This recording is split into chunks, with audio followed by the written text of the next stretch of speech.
Côté des médecins et des infirmiers qui soignent les malades, il y a aussi les kinésithérapeutes. Leur travail est essentiel, y compris aux soins intensifs. Il faut dire que la revalidation de certains patients prendra certainement beaucoup de temps. Reportage à l'hôpital Delta à Bruxelles, Chantal Monet, Pascal Noriega.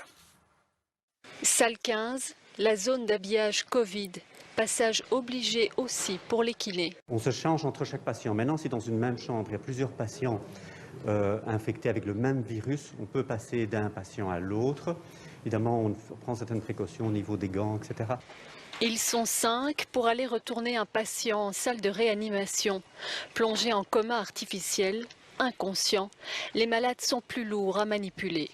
Un étage plus haut, d'autres kinés s'affairent. Ça fait 30 ans que je travaille en soins intensifs. Je n'ai jamais vu une unité pleine avec tous des patients intubés dans des états aussi graves. Pour ce patient, le respirateur ne suffisait plus. Il est en circulation sanguine extracorporelle. Une machine vient remplacer ses poumons. Dans la salle d'à côté, une femme est dans le coma depuis 2 semaines.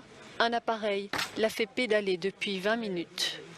En l'espace de quelques jours, le patient va avoir ce qu'on appelle une amyotrophie. Les muscles vont fondre. En une semaine, il perd environ 20% de masse musculaire. C'est extrêmement important. Dès que l'état du patient est stable, la mobilisation débute. Plus la prise en charge intervient tôt, moins la mortalité est importante. Mais parfois, entre 2 soins, les kinés s'occupent l'un de l'autre. La fatigue et le stress les usent. Je pense que personne ne s'attendait à une telle ampleur et un tel combat. Ce combat contre le Covid sera long et incertain, car la maladie est nouvelle aussi pour les kinés qui la découvrent au jour le jour. Ici, ces patients vont avoir vraiment beaucoup de séquelles. On suppose au niveau respiratoire, mais bien sûr au niveau tout ce qui est musculo-squelettique et qui quitte les soins intensifs, c'est que la première partie. Bonjour monsieur. La deuxième étape, c'est en chambre. Ça va et vous? 2 semaines déjà que ce patient lutte contre le coronavirus. Poussez pour ça. Un peu mieux qu'hier? Mais je suis bien, c'est mieux qu'avant. Mais encore fatigué?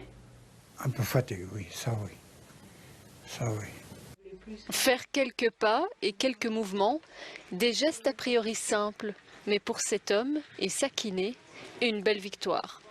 Ça typiquement, il y a 4 jours, c'est quelque chose, des petits efforts comme ça, sa saturation chutait, ici ça reste à 97, donc c'est bon signe aussi. Franchement, ouais, moi ça me fait du bien de voir ça.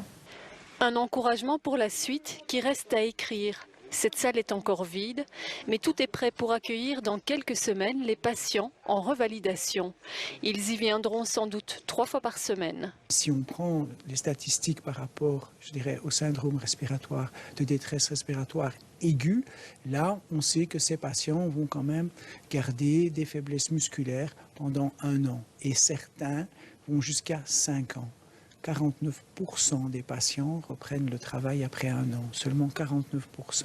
Vous voulez qu'on respire ensemble? Après avoir évité la mort, il faut réapprendre à vivre. Ok.